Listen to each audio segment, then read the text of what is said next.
একটি ব্ল্যাকবোর্ডের দৈর্ঘ্য বা ব্ল্যাকবোর্ডের দৈর্ঘ্য 3 সমস্ত 3 ভাগের 1 মিটার এবং প্রস্থ 2 সমস্ত 5 ভাগের 1 মিটার। ব্ল্যাকবোর্ডের ক্ষেত্রফল কত মিটার? বন্ধুরা 3 তিরিকা 9, 9 আর 1 10, 3 ভাগের 10, এটা সমস্ত ভাঙলে।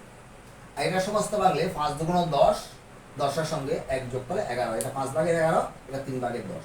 এটা হর ছোট, এটার হর বড়, কিন্তু এটাও 10, এটা 11 এবং লব বড়। তাহলে কোনটা বড় কোনটা ছোট সেটা 3 ভাগের 10, 5 ভাগের 11। তাহলে লসাগু করলে ভাই 15, 3 দিয়ে 5কে ভাগ 15কে ভাগ করলে 5 50, 5 দিয়ে 15কে ভাগ করলে 3 33। তাহলে স্পষ্টই বোঝা যাচ্ছে এটা বড়। দৈর্ঘ্য বড়, প্রস্থ ছোট।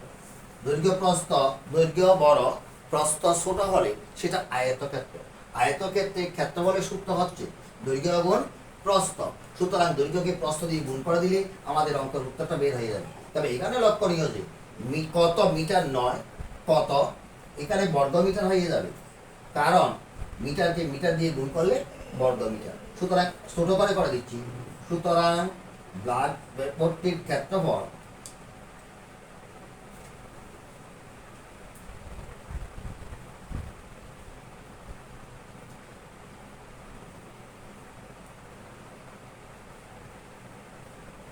তিন সমস্ত 3 ভাগের 1 গুণ 2 সমস্ত 5 ভাগের 1। কিছুক্ষণ আগেই বলছিলাম মিটারকে মিটার দিয়ে গুণ করলে বর্গ মিটার, বমি মানে বর্গ মিটার, ইকুয়াল টু 3 ভাগের 10। এটাকে 3 তিরিকা 9, 9 এর সঙ্গে 1 যোগ করলে 10, 3 ভাগের 10 গুণ 5 দুগুণ 10, 10 এর সঙ্গে 1 যোগ করলে 11, 5 ভাগের 11 বর্গ মিটারে ডট চিহ্ন দিয়ে গেলাম।